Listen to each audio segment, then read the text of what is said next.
ഗൗരിയെ കണ്ടെത്തി വിക്രമിനെ ഏൽപ്പിക്കുക, അല്ലാതെ ഇപ്പോൾ തനിക്ക് മുന്നിൽ മറ്റൊരു വഴിയില്ല എന്ന് പ്രഭാകരന് മനസ്സിലായി. മനുഷ്യ, എങ്ങനെയെങ്കിലും ആ നശിച്ചവളെ കണ്ടെത്തി മോള് പറയുന്നത് പോലെ തഞ്ചത്തിൽ കൊണ്ടുവാ. ശില്പിയുടെ ഭർത്താവിനെ ഒന്നിനും കൊള്ളാത്തവനാക്കിയുള്ള സംസാരം കേട്ട് പ്രഭാകറിന് ദേഷ്യം അതിൻ്റെ മൂർധനാവസ്ഥയിലെത്തി. എന്നാൽ നീ അങ്ങ് ചെന്നുണ്ടാക്ക്, പ്രഭാകർ ഉച്ചത്തിൽ അലറി. ആ അലർച്ചയിൽ വീട് മുഴുവൻ തലകീഴായി മറിയുന്നത് പോലെയായിരുന്നു. നീയൊക്കെ കൂടിയാണ് കാര്യങ്ങൾ ഇത്രയും വഷളാക്കിയത്. നിന്റെയൊക്കെ ദൂർത്ത് അതുമാത്രമാണ് എന്നെ ഈ പിച്ചച്ചട്ടി എടുക്കേണ്ട അവസ്ഥയിലേക്ക് മാറ്റിയത്. അച്ഛ, നിങ്ങൾ കിടന്ന് വഴക്കുണ്ടാക്കല്ലേ, അവളെ കണ്ടുപിടിക്ക്. കോളേജിൽ ഗൗരി ഇന്ന് കാർത്തിക്ക് വന്നിട്ടുണ്ട്. നിനക്ക് പേടി തോന്നുന്നുണ്ടോ? അത് കേട്ടതും ഗൗരിക്ക് ശരീരമാസകലം വിറയൽ വന്നു. അന്ന് സിദ്ധാർത്ഥിൻ്റെ ആളുകൾ നല്ലതുപോലെ പെരുമാറി വിട്ട ശേഷം ഇന്നാണ് കാർത്തിക്ക് വരുന്നത്. ഇൻ്റർവെൽ സമയമായതുകൊണ്ട് ഗൗരിയും അമൃതയും സ്ഥിര സ്ഥലമായ ആലിൻചുവട്ടിലായിരുന്നു. അപ്പോഴാണ് അങ്ങ് ദൂരെ നിന്നു കുറച്ച് ബോയ്സ് വരുന്നത് അമൃതയുടെ ശ്രദ്ധയിൽപ്പെട്ടത്. ഗൗരി, ഒരാന്തലോട് അമൃത വിളിച്ചു. എന്താടാ? ദേ അങ്ങോട്ട് നോക്ക്. ഗൗരി ഒരു ഞെട്ടലോടെയാണ് ആ കാഴ്ച കണ്ടത്. അവരെ തന്നെ ലക്ഷ്യമാക്കി വരുന്ന കാർത്തിക്കും കൂട്ടരും. ഗൗരി പതിയെ എഴുന്നേറ്റ് മുന്നോട്ടേക്കാഞ്ഞതും ഉച്ചത്തിലുള്ള കാർത്തിക്കിൻ്റെ വിളി അവിടെ മുഴങ്ങി. ഡി! കാലുകൾ ഒരടി പോലും പിന്നെ മുന്നോട്ട് ചലിച്ചില്ല. അവളെ നിന്ന നിൽപ്പ് അങ്ങനെ നിന്നു. അവൾക്ക് മുന്നിലേക്ക് കാർത്തിക്ക് കൈ പിന്നിലേക്ക് കെട്ടിക്കൊണ്ട് നിന്നു. അവളുടെ തല താഴ്ത്തിയുള്ള നൃത്തം അവനെ ദേഷ്യം പിടിപ്പിക്കുന്നുണ്ടായിരുന്നു. അമൃത പോ, കാർത്തിക് ചൂണ്ടുവിരൽ കൊണ്ട് കാണിച്ചു. അമൃത ജീവനും കൊണ്ടെന്നോണം അവിടെ നിന്ന് കുറച്ച് മാറി നിന്നു. അപ്പോഴേക്കും അവിടം സ്റ്റുഡൻസ് കൂടി. പൊന്നു മോളെ ഗൗരി, നീ കേട്ടിട്ടില്ലേ, തീയിൽ കുരുത്തത് വെയിലത്ത് വാടില്ല എന്ന്? അങ്ങനെ ഒരു ജന്മമാണ് ഈ കാർത്തിയുടേത്. നിന്നെ പ്രണയിക്കരുതെന്ന് പറഞ്ഞ് ഭീഷണിപ്പെടുത്തിയാൽ ആ ഭീഷണിക്കേട് ഒതുങ്ങി നടക്കുന്നവൻ അല്ല ഈ കാർത്തി. നിന്നെയും കൊണ്ടേ ഞാൻ പോകൂ. നീ വരും എൻ്റെ വീട്ടിലേക്ക്, എൻ്റെ ഭാര്യയായിട്ട് തന്നെ. വിഷമവും ദേഷ്യവും അവളിൽ ഉടലെടുത്തു. കാർത്തിക്, എനിക്ക് നിന്നെ ഇഷ്ടമല്ല. ഹേയ് ഹേയ് ഹേയ്, ടൈമുണ്ട് മോളെ, എല്ലാറ്റിനും ടൈമുണ്ട്. ആലോചിച്ചു മതി. പിന്നെ വിരട്ടലൊന്നും ഇങ്ങോട്ട് വേണ്ട. നീ ഇറക്കിയ ഗുണ്ടകളുണ്ടല്ലോ, അവന്മാരെ അല്ല, അവൻ്റെയൊക്കെ തലപ്പത്തിരിക്കുന്നവനെ പോലും ഞാൻ പേടിക്കില്ല. നീ എനിക്കൊരു ഭ്രാന്ത് തന്നെയാണ്. കൂട്ടത്തിലുള്ള പെൺകുട്ടികളെല്ലാം അവളെ പരിഹസിച്ചു കൊണ്ടിരുന്നു. ഇത്രയും നല്ലൊരു പയ്യനെ എങ്ങനെ ഇവൾക്ക് ഒഴിവാക്കാൻ തോന്നുന്നു? ഇവിടെ പലരും അവനെ പ്രൊപ്പോസൽ ചെയ്ത് പിന്നാലെ നടക്കുവാണ്. ഗൗരി, നല്ലതുപോലെ ആലോചിച്ചൊരു തീരുമാനം താ. എന്തായാലും താഷ് നിന്നെയും കൊണ്ടേ പോകും മോനെ കാർത്തിക്. പെട്ടെന്ന് ആൾക്കൂട്ടത്തിൽ നിന്നും ഒരു ശബ്ദമുയർന്നു. എല്ലാവരും തിരിഞ്ഞു നോക്കിക്കൊണ്ട് ആ വ്യക്തിയെ നോക്കി. അവിടെ കയ്യും കെട്ടി നിൽക്കുന്ന അമനെയാണ് ഗൗരി കണ്ടത്. അതവൾക്കൊരു ആശ്വാസം തന്നെയായിരുന്നു. എൻ്റെ കാർത്തിക്, നിനക്ക് കിട്ടിയതൊന്നും പോരെ. നിനക്ക് തന്നത് ഞങ്ങൾക്ക് എന്തായാലും മതിയായിട്ടില്ല. വേണമെങ്കിൽ ഇനിയും തരാൻ ഞങ്ങൾ തയ്യാറാ. ഡാ! കാർത്തിക് അമനെ നോക്കി ഉച്ചത്തിൽ ചീറി. പെങ്ങളിങ്ങ് പോരെ, അവൻ കുരയ്ക്കത്തേ ഉള്ളൂ, കടിക്കില്ല. അമൻ്റെ ധൈര്യത്തിൽ ഗൗരി കാർത്തിക്കിൻ്റെ അടുത്ത് നിന്നും മുന്നോട്ടേക്കാഞ്ഞതും അവളുടെ കയ്യിലൊരു പിടുത്തം വീണതും ഒപ്പമായിരുന്നു. തീ കൊണ്ടുള്ള നോട്ടമായിരുന്നു അവൻ്റേത്. നീ ഇവിടെ എൻ്റെ കൂടെ നിൽക്കും, കാർത്തിക് ദേഷ്യത്തിൽ പറഞ്ഞു. എടോ കാർത്തി, ആ കൈയങ്ങ് വെട്ടിയെടുത്ത് പട്ടിക്കിടാൻ അറിയാൻ പാടില്ലാഞ്ഞിട്ടല്ല, നീ ചെറിയ പയ്യനല്ലേ എന്ന് വെച്ചിട്ടാണ്. ഓ, നീയൊന്ന് ഊതിയാൽ പേടിക്കുന്ന പയ്യന്മാരുണ്ടാവും, അതുപോലെ അല്ല ഈ കാർത്തി. ഗാഡ്സ്! അവൻ ഉച്ചത്തിൽ വിളിച്ചതും പല ഭാഗങ്ങളിൽ നിന്നും ഘടകന്മാരായ ആളുകൾ ഇരുവരെയും വളഞ്ഞു. കാർത്തിയുടെ കയ്യിലേക്ക് ഗൺ പോയിന്റ് ചെയ്ത് ഒരു ഗാർഡ് നിന്നു. കാർത്തി ഒന്ന് ഉലഞ്ഞെങ്കിലും കൂടെ നിന്നവർക്ക് മുന്നിൽ തോൽക്കാൻ അവൻ ഒരുക്കമായിരുന്നില്ല. അവളുടെ കയ്യിലെ പിടി ഒന്നുകൂടെ മുറുക്കി. ചുമച്ചുകൊണ്ട് അവൻ അവരുടെ അടുത്തേക്ക് വന്നു. പതിയെ കാർത്തിയുടെ കൈ വലിച്ചു മാറ്റിക്കൊണ്ട് അവനെ അമന് മുന്നിൽ നിർത്തി. നിന്നെ ഒടിച്ചു മടക്കി അങ്ങ് താമരശ്ശേരിയിലേക്ക് അയക്കാൻ അറിയാഞ്ഞിട്ടല്ല. വേണ്ട, ചെറിയ പയ്യനല്ലേ, ഈ പ്രായത്തിൻ്റെ ചോരത്തിളപ്പല്ലേ എന്നോർത്തിട്ട് മാത്രം ഇനി ആവർത്തിക്കരുത്.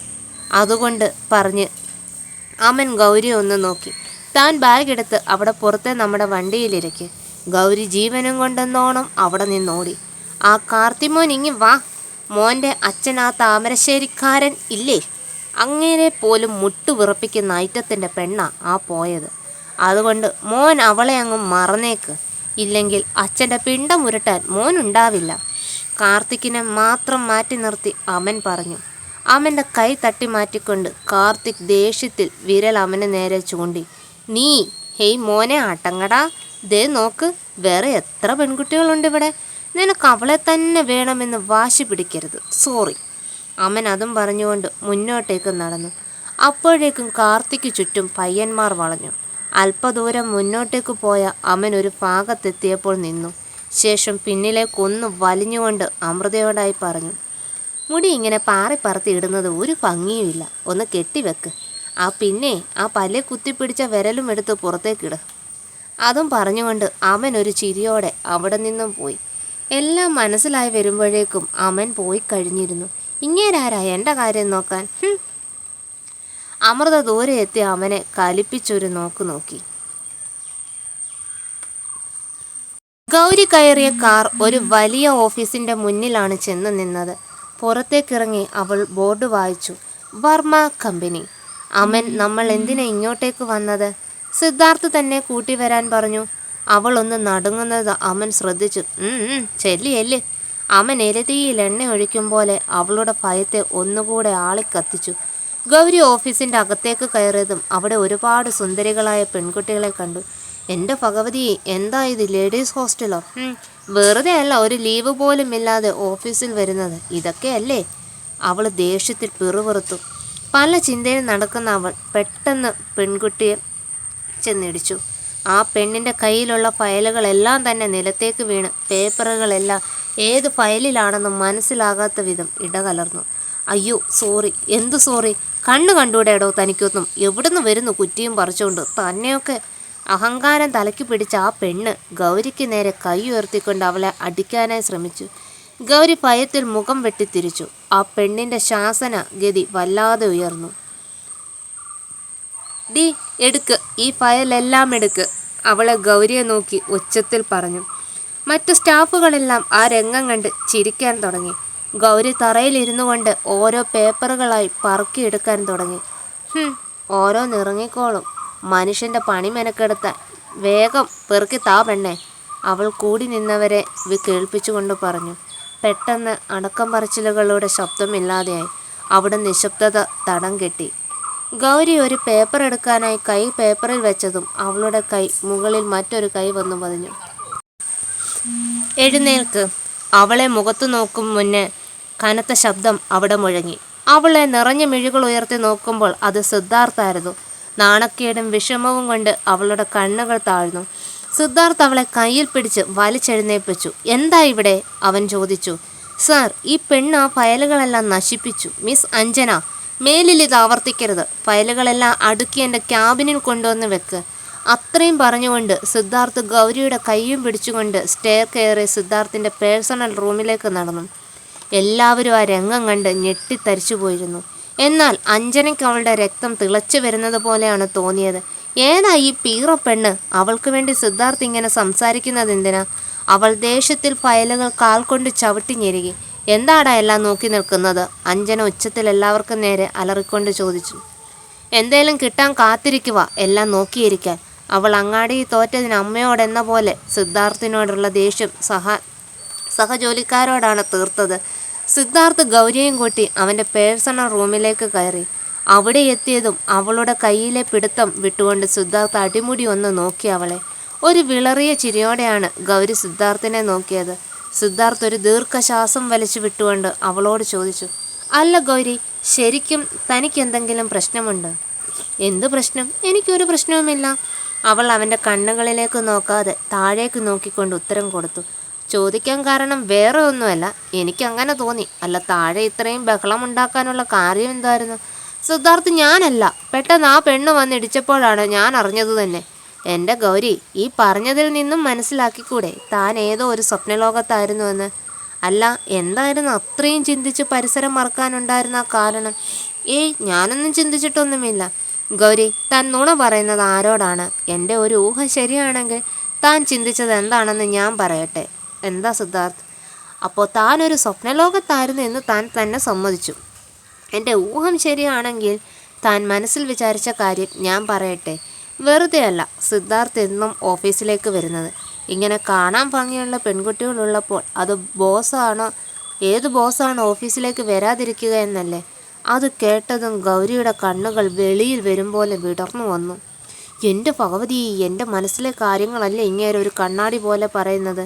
എന്താ ഗൗരി, ശരിയല്ലേ? ഗൗരി വിട്ടുകൊടുക്കാൻ തയ്യാറായില്ല. അല്ല, ശരിയല്ല. ഞാനെന്തിനാ നിങ്ങളെക്കുറിച്ച് അങ്ങനെയൊക്കെ ചിന്തിക്കുന്നത്? സത്യമായിട്ടും നിന്റെ മനസ്സിൽ അങ്ങനെ ഒരു ചിന്ത വന്നിട്ടേ ഇല്ല? ഇല്ല സിദ്ധാർത്ഥ്. സിദ്ധാർത്ഥ് അവളുടെ അടുത്തേക്ക് വന്നുകൊണ്ട് ഭൂമിയോളം താഴ്ത്തിപ്പിടിച്ച അവളുടെ തലയെ പതിയെ താടിയിൽ തൊട്ടിക്കൊണ്ടും മുകളിലേക്ക് ഉയർത്തി.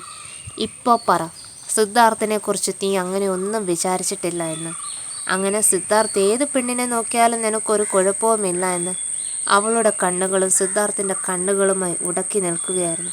അവൾക്കൊരിക്കലും കണ്ണുകളിൽ നോക്കി നുണ പറയാൻ കഴിയില്ല എന്ന് സിദ്ധാർത്ഥിന് നന്നേ ബോധ്യമുണ്ടായിരുന്നു. പറ ഗൗരി. സിദ്ധാർത്ഥ്, കഷ്ടമുണ്ട് കേട്ടോ. ഒരു കഷ്ടപ്പാടില്ല, നീ പറഞ്ഞാൽ നിന്നെ ഞാൻ വിടാം. പെട്ടെന്നാണ് റൂമിൻ്റെ വാതിൽ തുറന്നുകൊണ്ട് അഞ്ജന അങ്ങോട്ടേക്ക് വന്നത്. ഇരുവരെയും കണ്ട അഞ്ജന ഒന്ന് ഷോക്കായി. ഒന്ന് ലോക്ക് ചെയ്ത് വരണമെന്ന് അഞ്ജനയ്ക്ക് ഇതുവരെ അറിയില്ലേ?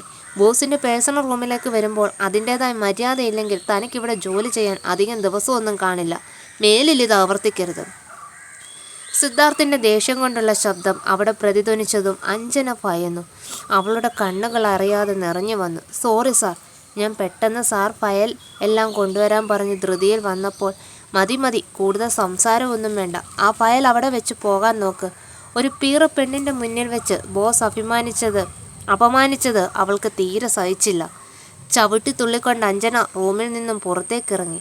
അപ്പോഴേക്കും ഗൗരി സിദ്ധാർത്ഥിൽ നിന്നും മാറി മറ്റൊരു ഭാഗത്തേക്ക് നിന്നിരുന്നു. ഗൗരി, അങ്ങോട്ടേക്ക് ഇരിക്കുക.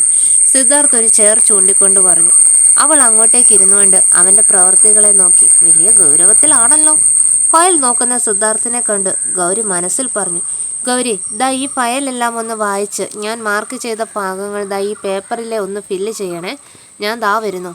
എന്തായാലും ബോറടിച്ചിരിക്കുമായിരുന്നു. പണി കിട്ടിയത് നന്നായി എന്നതുപോലെ അവൾക്ക് ആ വർക്ക് സന്തോഷത്തോടെ ചെയ്തു. 30 മിനിറ്റ് ശേഷമാണ് സിദ്ധാർത്ഥ് അങ്ങോട്ടേക്ക് വന്നത്. ഗൗരി എല്ലാം ക്ലിയർ ചെയ്ത് അവൻ്റെ ടേബിളിൽ വൃത്തിയായി വെച്ചിരുന്നു. സിദ്ധാർത്ഥിനെ കണ്ടതും അവൾ എഴുന്നേറ്റ് ഒരു ചിരിയോടെ അവനെ നോക്കി. അവനും ഒരു ചെറു പുഞ്ചിരി അവൾക്ക് നൽകിക്കൊണ്ട് അവൻ്റെ ജോലിക്കിരുന്നു. എന്തിനാവൻ സിദ്ധാർത്ഥ് എന്നെ ഇങ്ങോട്ടേക്ക് കൊണ്ടുവന്നതെന്ന് മനസ്സിലാവുന്നില്ലല്ലോ. ചോദിച്ചാലോ, അവൾ മനസ്സിൽ വിചാരിച്ചു. പക്ഷെ അവനോട് ചോദിക്കാൻ ഒരുങ്ങുമ്പോൾ അവൻ്റെ മുഖത്തെ ഗൗരവം കാണുമ്പോൾ പേടി തോന്നി അതിന് നിൽക്കില്ല. അല്പനേരം കഴിഞ്ഞിട്ട് സിദ്ധാർത്ഥ് അവളോടൊന്നും മിണ്ടുന്നില്ല എന്ന് മനസ്സിലാക്കിയ അവൾ ഇരുന്ന സോഫയിലേക്ക് കിടന്നു. പക്ഷെ കിടന്നതും അവൾ ഉറങ്ങിപ്പോയിരുന്നു. സിദ്ധാർത്ഥ് വർക്കെല്ലാം കഴിഞ്ഞ് ഗൗരിയെ നോക്കുമ്പോഴാണ് അവൾ ഉറങ്ങിയത് കാണുന്നത്. ഒരു ചിരിയോടെ അവൻ AC-യുടെ തണുപ്പ് കുറച്ചിട്ടു. ശേഷം വാച്ചിലേക്ക് നോക്കി. സമയം 2 മണിയോടടുത്തിരിക്കുന്നു. ഇവൾ ഭക്ഷണമൊന്നും കഴിക്കാതെ കിടന്നുറങ്ങിയല്ലോ. ഇനി എന്തു ചെയ്യും? അവൻ പതിയെ അവളുടെ അടുത്തേക്ക് ചെന്ന് അവളെ തട്ടി വിളിച്ചു. ആദ്യ വിളിയിൽ തന്നെ അവൾ എഴുന്നേറ്റ് അവനോട് ക്ഷമ പറഞ്ഞു. സോറി സിദ്ധാർത്ഥ്, ഞാൻ ഉറങ്ങിപ്പോയി. അവളുടെ ഭയത്തോടുള്ള സംസാരം കേട്ട് സിദ്ധാർത്ഥ് ചിരിച്ചുകൊണ്ട് അവളുടെ നെറ്റി തലോടി. പേടിക്കണ്ട, ഞാൻ ഫുഡ് കഴിക്കാൻ വിളിച്ചതാണ്. തനിക്ക് എന്താ കഴിക്കാൻ വേണ്ടത്? സോറി സിദ്ധാർത്ഥ്, ഞാൻ നോക്കുമ്പോൾ നിങ്ങൾ നല്ല വർക്ക് പ്രഷറിലായിരുന്നു. അപ്പം ചുമ്മാ കിടന്നതാ. സാരമില്ലടോ, താൻ ഇങ്ങനെ ടെൻഷൻ ആവല്ലേ. നമുക്ക് ഫുഡ് കഴിക്കാൻ പോയാലോ? എങ്കിൽ താൻ ചെല്ല്. അവിടെ എൻ്റെ കാറുണ്ട്, അതിൽ കയറിയിരുന്നോ. ഞാൻ ദാ വരുന്നു. ഗൗരി താഴേക്ക് ചെന്നപ്പോൾ അവിടെ ഉള്ളവരെല്ലാം അവളെ തന്നെ രൂക്ഷമായി നോക്കുന്നുണ്ടായിരുന്നു. അഞ്ജന ആവട്ടെ അവളെ ഇപ്പോൾ കൊന്ന് കൊലവിളിക്കുമെന്നതുപോലെയുള്ള നോട്ടം. ആരെയും താൻ മൈൻഡ് ചെയ്യുന്നില്ലെന്ന ഭാവത്തിൽ ഗൗരി മുന്നോട്ടേക്ക് നടന്നു. താഴെ ചെന്നപ്പോഴാണ് അവൾ അവിടെ പ്രഭാകരനെ കണ്ടത്. അദ്ദേഹത്തെ കണ്ടപ്പോൾ തന്നെ ഗൗരിയുടെ കണ്ണുകൾ നിറഞ്ഞു വന്നു. അവൾ ഓടിച്ചെന്ന് പ്രഭാകരനെ കെട്ടിപ്പിടിച്ചു. തൻ്റെ നെഞ്ചിലേക്ക് വന്നു പതിച്ച പെൺകുട്ടിയെ കണ്ടതും പ്രഭാകർ ഞെട്ടിത്തരിച്ചുപോയി. അമ്മാവാ, അവൾ സങ്കടവും സന്തോഷവും കൊണ്ട് വിളിച്ചു. സത്യത്തിൽ അമ്മായി ശില്പയുടെ വാക്ക് കേട്ടാണ് അമ്മൻ ഗൗരിയെയും അപ്പുവിനെയും ഇറുക്കിവിട്ടതെന്ന വിശ്വാസത്തിലാണ് ഗൗരി. അമ്മാവനും കൂടെ ചേർന്നാണ് എല്ലാറ്റിനും പ്ലാൻ ഒരുക്കിയതെന്ന് ഇപ്പോഴും അവൾക്കറിയില്ല. അതുകൊണ്ട് മാത്രമാണ് അമ്മാവനെ കണ്ടപ്പോൾ ഓടിച്ചെന്നതുപോലും. തൻ്റെ നെഞ്ചോട് ചേർന്ന് കിടക്കുന്ന ഗൗരിയെ കണ്ടതും പ്രഭാകറിൻ്റെ ഹൃദയം ഒന്ന് പിടഞ്ഞു.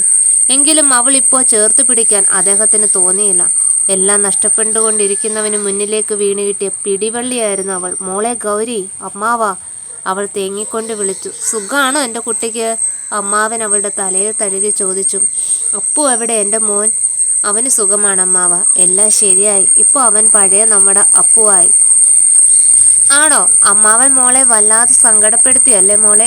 ഇല്ല, എനിക്കറിയാം എൻ്റെ അമ്മാവൻ അമ്മായിയെ പേടിച്ച് മാത്രം ഇങ്ങനെ ചെയ്തതെന്ന്. സാരമില്ല മോളെ. മോളോട് എങ്ങനെ അമ്മാവൻ്റെ മനസ്സ് തുറന്നു മാറ്റുക എന്നറിയില്ല. ഈ മനസ്സിൽ മോളോടുള്ള സ്നേഹം മാത്രമേ ഉള്ളൂ.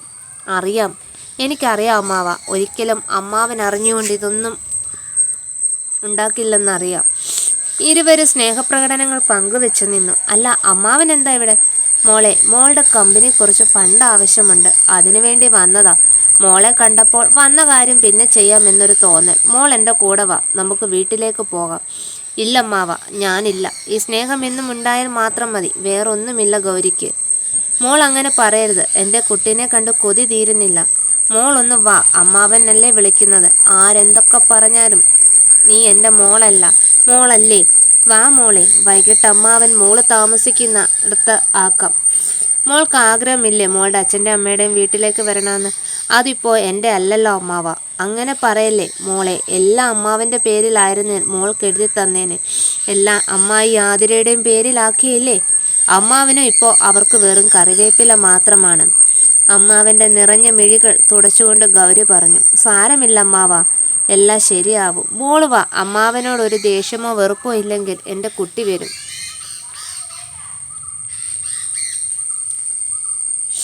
അവൾ പിന്നിലേക്ക് നോക്കി സിദ്ധാർത്ഥ് വരുന്നു എന്ന് ശ്രദ്ധിച്ചു. അവളാണേൽ കാറിലിരിക്കുക എന്ന് പറഞ്ഞതല്ലേ? ഇല്ല അമ്മാവ, ഇപ്പോൾ വേണ്ട. അപ്പോൾ അമ്മാവനെ ഇഷ്ടമല്ലല്ലോ? അങ്ങനെയല്ല, എങ്കിൽ വാ. പെട്ടെന്ന് തന്നെ പ്രഭാകർ അവളുടെ കൈയും പിടിച്ചുകൊണ്ട് മുന്നോട്ടേക്ക് നടന്നു. സിദ്ധാർത്ഥ് ലിഫ്റ്റ് കയറിയതേ ഉണ്ടായിരുന്നുള്ളൂ. അമ്മാവ, ഞാൻ ഒരാളോട് പറഞ്ഞിട്ട് വരാം. പോകുന്നതിനിടെ ഗൗരി പറയുന്നുണ്ട്. എങ്കിലും പ്രഭാകർ അത് കേൾക്കാത്ത മട്ടിൽ അവളെയും വലിച്ചു മുന്നോട്ടേക്ക് പോയി. സിദ്ധാർത്ഥ് ഒന്ന് വാ, ഞാൻ നിങ്ങളോട് പറയാതെ എങ്ങനെയാ പോകുന്നത്? അവൾ ഭയത്തോടെ ഉള്ളിലോർത്തു. പ്രഭാകറിന്റെ കാറിനടുത്തെത്തിയതും അവൾക്ക് വേണ്ടി ഡോർ തുറന്നു നൽകി. കയറ് മോളെ. അമ്മാവ, ഞാൻ ഒരാളോട് പറഞ്ഞിട്ട് വരാം. മോള് പേടിക്കണ്ട, വൈകിട്ട് പറഞ്ഞ സ്ഥലത്ത് കൊണ്ടുപോയി ആക്കാമെന്നെ. മോൾ വിഷമിക്കല്ലേ മോളെ. ചെകുത്താനും കടലിനും നടുക്കെന്ന അവസ്ഥയായിരുന്നു അവളുടേത്.